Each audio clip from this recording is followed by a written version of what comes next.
Hey there viewers, today I'm working on a 2013 Subaru Forester. Came in with a P0420 code, which is the catalytic converter. Usually this code will pop up if you got a bad O2 sensor or if you've got a bad catalytic converter. You got a front O2 sensor and a rear O2 sensor. They're measuring the efficiency, making adjustments to the fuel-air mixture and all that good stuff so that your car runs efficiently. If it gets out of whack and the rear O2 sensor is seeing something that it shouldn't, it'll throw this code. There's a ton of cars on the road today that ride around with a 420 code. It's or 430 is the other one that you'll see, and it's pretty common. Now, technically, it doesn't hurt the car to have this, although you do tend to lose a little bit of fuel mileage. And in the case of a Subaru, if you've got a check engine light on for any reason, that's enough to disable your cruise control and your traction control. So something you definitely want to get fixed. I'm going to go through some of the procedures of how to fix this. It's fairly easy if you're just going in to clean the O2 sensors. When removing O2 sensors, you want to make sure that you use the proper tools. It's a 7/8, but there's actually an entire set of tools you can buy, and I'll post a link in the description, that is good for getting the O2 sensors out. A lot of times they're kind of stuck, so you want to make sure that when you're putting them back in, you put anti-seize on them, and if you're going to clean them with something that's sensor safe. I usually use like throttle body cleaner because it works really good for cleaning O2 sensors, but also it's safe for the O2 sensors. The first thing you want to do when you're changing an O2 sensor or cleaning an O2 sensor is make sure you unplug it. Sometimes they'll have little routing stays, but you want to get it unplugged before you start this. You don't want to twist the cord around and damage the wire or the harness that goes to the O2 sensor. Secondly, you want an O2 sensor tool. Now there's various different tools for this. They've got the socket type, they've got the wrench type. You can get an assortment. Most of them are 7/8. That's the most common size for an O2 sensor. And it's got an opening in it so that it can get over the wire and then down on the sensor. And then it's just a matter of pure muscle.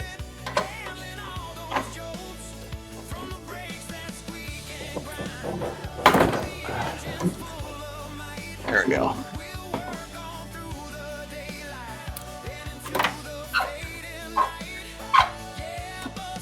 Good night. Old mechanic's trick. Use whatever you got in your hand as a hammer. It's bad for your tools. Don't do that. So it threads out and your O2 sensor looks like this. And again, if you're going to clean these or attempt to clean these, use something that's sensor safe. You don't want to damage the sensor. This is the one thing I don't use brake parts cleaner on. But you can hit it with some throttle body cleaner, mass air cleaner, something that's not extremely harsh. And you want to get it down in the holes. Clean it up a little bit. You want to make sure you get it down in there. And I always let these dry out really good before I put them back in, just so I don't have any problems. And then lastly, you want to use some anti-seize and get it around the threads, not on the sensor, but on the threads, and see if that doesn't help for the next guy that has to take it out. And this one I can't see any anti-seize on. That's probably why it was so hard to get out. I do recommend that you do a full diagnostics before you replace an O2 sensor. If you've got a good scanner, you can look at your upstream and downstream data. The upstream is the one before the cat, the downstream is the one after the cat. And you want to make sure that they're within manufacturer's specs. If you see no response from the O2 sensor, then chances are, yes, you do have a bad O2 sensor. That is rare. Sometimes cleaning them can help. More often than not, people go after the O2 sensors thinking that it's going to fix it, and it's not the O2 sensors, it's actually the catalytic converter that's bad.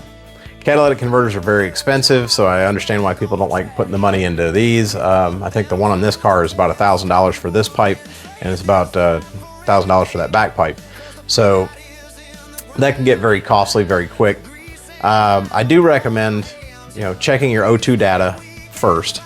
If it's a little off or a little funny, clean your O2 sensors and see if that helps. But if it does come down to the catalytic converter itself, usually you're stuck with having to just pony up the money and get it fixed.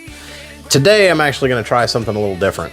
One of those YouTube videos says that seafoam helps to clean out the catalytic converters. I've did a bunch of research on it, and I found that people have done this with mixed results. Some people have had a lot of success. Some people say it did nothing for them. So we're going to find out today.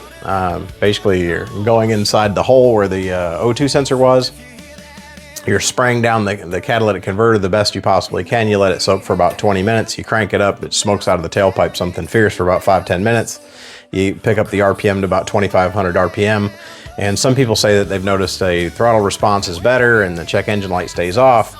I'm pretty sure the best we can hope for with this is it's a Band-Aid fix. It might fix it for now, but it's not going to fix it for good. But this customer doesn't want to, spend the $1,500 to replace the pipe, so that's what we're going to try. And it's a quick and easy check. Cleaned out the O2 sensors while I had them out, and we'll see how this goes. I'll give you an update on this maybe down the road and let you know how this goes. Or if you see me doing a video changing this catalytic converter, you know what happened.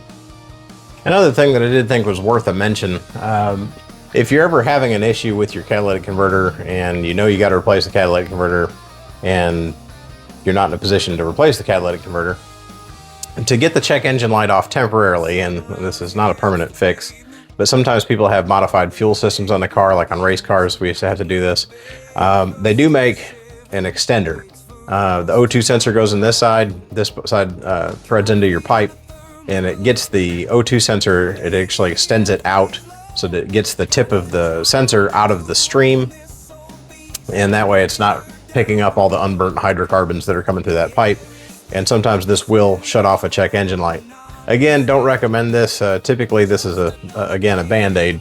It doesn't address the problem. If your catalytic converter is not efficient, then it's still not efficient. It's just, it shuts the check engine light off. Anyway, you can buy these real cheap online, but sometimes they call them spark plug extenders. Sometimes they call them O2 extenders. They're, you're not supposed to do this, but it does work.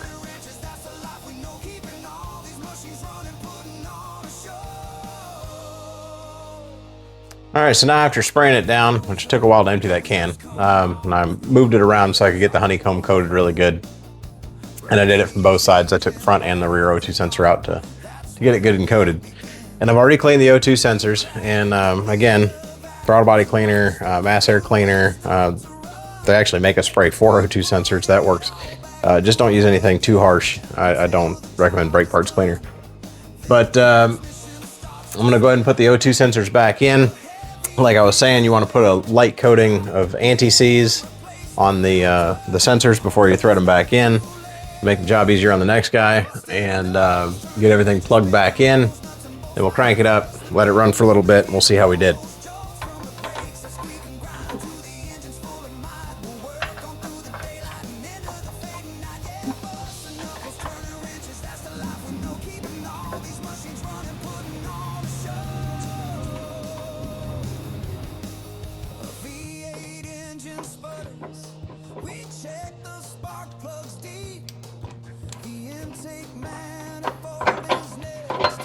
And you just want to snug them up. You don't want to go crazy with them.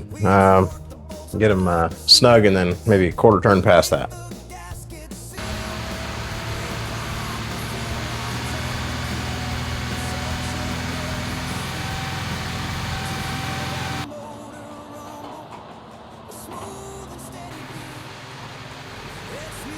Well, that about wraps it up for this Subaru. If you have any questions, be sure to post them down in the comments. I'll answer as quickly as I can. And as always, please like, share, and subscribe.